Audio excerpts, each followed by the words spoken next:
Feliz Natal! Feliz Natal. Hoje é o último dia no qual nós falamos Feliz Natal. É a oitava do Natal. Duas grandes solenidades da vida, da nossa vida de fé, elas se estendem por mais de um dia. O início e a grande finalidade da nossa fé, não o fim, mas nós temos o início no Natal do Senhor, na encarnação do Verbo, a festa do Natal, e depois o cume de tudo na cruz de Cristo e sua ressurreição. Então, tanto o Natal quanto a ressurreição, a Páscoa, nós celebramos em mais de um dia. Por isso, hoje é a oitava do Natal, nós chamamos. Todas as missas ao longo desta última semana, nos últimos 8 dias, nós celebramos o dia do Natal. Na liturgia hoje vamos dizer este dia santíssimo, no qual a Virgem nos deu o autor da vida. É tão bonito, né? Ouvimos as orações, pedimos e reconhecemos que Maria é Mãe de Deus, ela que nos deu a salvação eterna, essa é a expressão da oração de hoje. Aí pedimos a constante intercessão daquela que nos deu o autor da vida. Duas expressões lindas. Cristo é a salvação eterna, Ele é o autor da vida, de toda a vida.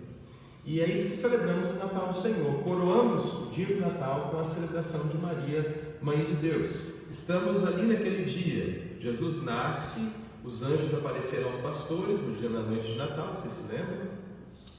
Eles ouviram a música mais linda da história da humanidade. Nós só escutaremos no céu. Glória a Deus nas alturas e paz na terra aos homens por Ele amados. E eles vão, diz o texto de hoje, às pressas a Belém.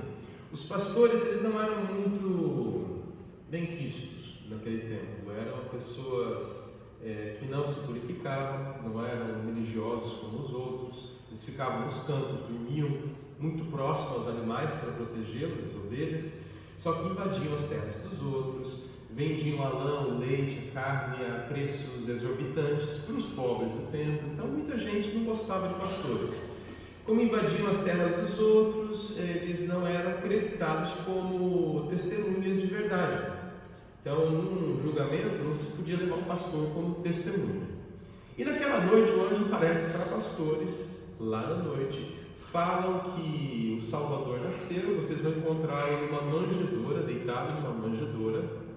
Quem acreditaria que o Salvador estaria deitado numa manjedoura, num lugar onde se colocava comida para os animais? Eles, os pastores, tinham aquela experiência. Suas famílias viviam com eles, suas crianças nasciam também entre os animais. Eles foram capazes de ver aquilo que talvez nós não víssemos. E vão, diz o texto, às pressas até a cena, até aquela cena. E eles contam. Eles encontram Maria e José, e recém-nascido, deitado na manjedoura. Tendo visto, contam o que lhes fora dito sobre o menino. Nasceu para vós o Cristo, o Salvador, que é o Cristo.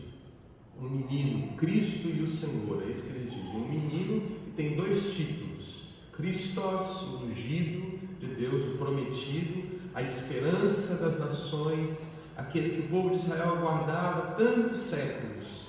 Ele é o Christos, Ele é o Senhor, diz o texto. Senhor é a palavra grega que a gente usa, que Lucas usa para escrever o seu texto, mas era a palavra para traduzir, a palavra que descrevia Deus. Ninguém falava o nome de Deus. Yahweh, uma palavra quase impronunciável, mas o anjo diz: Ele é o Adonai, Ele é o próprio Deus, um ungido, mas mais que um ungido esperavam um rei em nome de Deus, mas Ele é o próprio Deus entre nós. E eles vão e contam tudo aquilo, e todos os que ouviram os pastores ficam maravilhados com aquilo que eles contavam. A primeira grande evangelização, parte da primeira grande, nós vemos Maria, que vai até Isabel, é a primeira evangelização, sem palavras. Ela diz oi, é uma saudação, e Isabel fica cheia do Espírito. Os pastores vão até aquele lugar, todos, eu não sei quem mais estava além de Maria e José, talvez pessoas ao redor que também não tinham onde ficar em Belém, e todos ficam maravilhados com aquilo que eles contavam.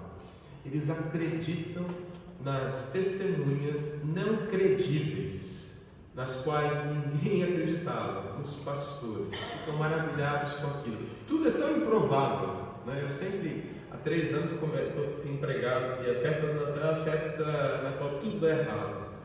Uma adolescente grávida no meio da noite, no inverno, não acha lugar para dar à luz o seu primeiro filho, que é um parto muito difícil, e ela está lá, manjedoura, tudo errado nessa noite.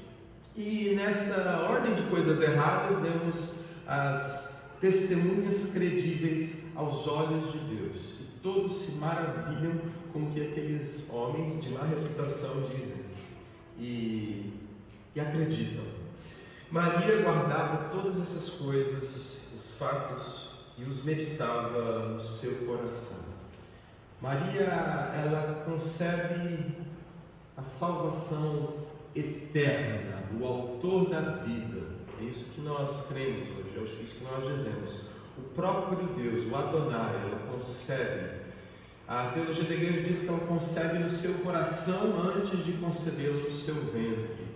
Ela é a primeira discípula do seu filho. Antes que ele nasce, ela serve, ela vai, e Lucas, é importante, esse ano é um ano do Cana. Nós vamos ouvir Lucas ao longo de todo o ano.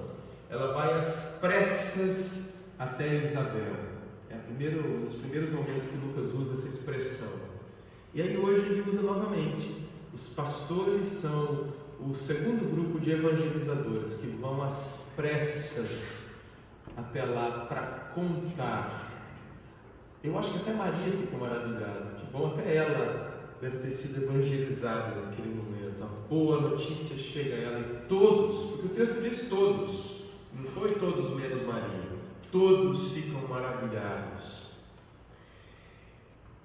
No final deste ano nós vamos ouvir a última testemunha. Posso adiantar? Zaqueu, vocês se lembram, né? Lá no fim do Evangelho de Lucas, lá em Jericó, antes de Jesus chegar em Jerusalém, quando ele dá a sua vida, um homem baixinho, pior deles, cobrador de impostos, o mais pecador que podia existir naquele momento, ele é chamado por Jesus, ele sobe uma árvore, Jesus olha para ele e fala: desce, vem para cá, Zaqueu. E Zaqueu desce às pressas para receber Jesus em sua casa. Esse é o discípulo. Aprendemos com Maria, aprendemos com os pastores no dia do Natal. Ao encerrarmos essa festa, nós aprendemos também que nós somos chamados a ser testemunhas. Nós, pecadores, ainda sem saber nada, estamos no início de tudo. Nós somos chamados a testemunhar, às pressas, irmos onde o Senhor nos mandar. Quando o padre diz, o diácono, ide em paz, a missa acabou, é preciso que compreendamos que nós que recebemos a boa nova em nós, que como Maria concebemos o Cristo em nós, ao recebermos Ele na Eucaristia, devemos ir às pressas aos nossos irmãos e irmãs anunciar as maravilhas da salvação. Celebramos Maria, Mãe de Deus. Esse é o grande dogma mariano. Este ano litúrgico já celebramos um dos dogmas marianos do século XIX, Imaculada Conceição, dia 8 de dezembro, mas hoje, dia 1º de janeiro, ao encerrarmos o dia do Natal, nós celebramos Maria, Mãe de Deus. Jesus nasceu de uma mulher, diz o texto das Escrituras, carta aos Gálatas. Deus enviou o seu filho, filho de Deus, nascido de uma mulher, sujeito à lei. Esse é o primeiro dogma mariano, no ano 431, em Éfeso. Ele foi declarado, depois de muita controvérsia, mas ele foi declarado quase que por pressão popular, porque o povo a reconhecia como tal. Tudo que é dito sobre a natureza humana de Jesus deve ser dito sobre sua natureza divina, guardadas as devidas proporções, é claro. Mas se ele, na natureza divina, é filho de Deus, isso deve ser dito também da sua natureza humana. E se ele inteiro é filho de Maria, se na natureza humana ele é filho de Maria, na natureza divina também pode ser dito que ele é filho dela. É claro que ele é o Criador de todas as coisas, é o Senhor da vida, como dissemos. Ele criou Maria, sua mãe, mas nós dizemos que ela é mãe de Deus. Mas é preciso que compreendamos o que isso significa para nós também. Assumida como mãe de Deus é um mistério da vida cristã, nós, cristãos desde sempre, mas especialmente nós católicos, termos nela um modelo. É um título incompreensível dizer que Deus tem mãe, mas nos mostra que aquela que também é nossa mãe tem esta proximidade com Deus e a intimidade inimaginável. Um ser humano como nós ser mãe do Criador do céu e da terra. Nesse mistério nós somos chamados a participar, porque na cruz de Cristo nós nos tornamos também filhos de Deus. Ela é mãe de Deus, mas nele nós somos filhos. Nós celebramos a Sagrada Família no último domingo. O mistério de Maria como mãe de Deus é o nosso mistério também como filhos de Deus, irmãos de Cristo, irmãos uns dos outros. É a compreensão de que a humanidade inteira faz parte da família de Deus e tem como destino último o convívio eterno nos céus com o nosso Pai, com a nossa mãe, como irmãos e irmãs. Nesse dia também a igreja celebra a paz. É a oração e o dia no qual pedimos a paz do mundo. Não a paz do mundo, mas o shalom do Pai, a plenitude de todos os bens. Essa é a palavra, shalom. É a paz que vai além daquela paz que nós queremos. É mais do que a paz de cemitério, onde nada acontece. É uma paz cheia de vida, de esperança. Ela não é insegura e ansiosa, ela é inquieta, ela deseja, ela é cheia de vida, ela quer sair de si. Nós pedimos a Deus a paz pela intercessão da Rainha da Paz, num dia no qual amanhecemos com tantas notícias ruins, ainda tantas guerras, ainda tanta tristeza, tantas crianças sendo mortas, tantos inocentes. Nosso mundo ainda precisa de paz. E não falo de longe, mas aqui de perto, tantas guerras em nós. Nós que lutamos com a nossa concupiscência, com a nossa tendência em pecar e não olhar ao outro como nosso irmão.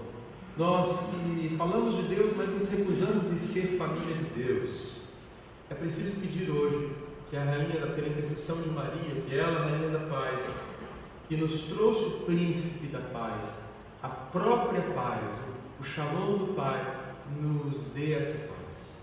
Peça à Virgem Maria nesse dia, irmão e irmã, que te encha este ano novo dessa paz. Que nosso ano seja cheio de Deus, cheio do Filho de Maria, o Príncipe da Paz. Amém.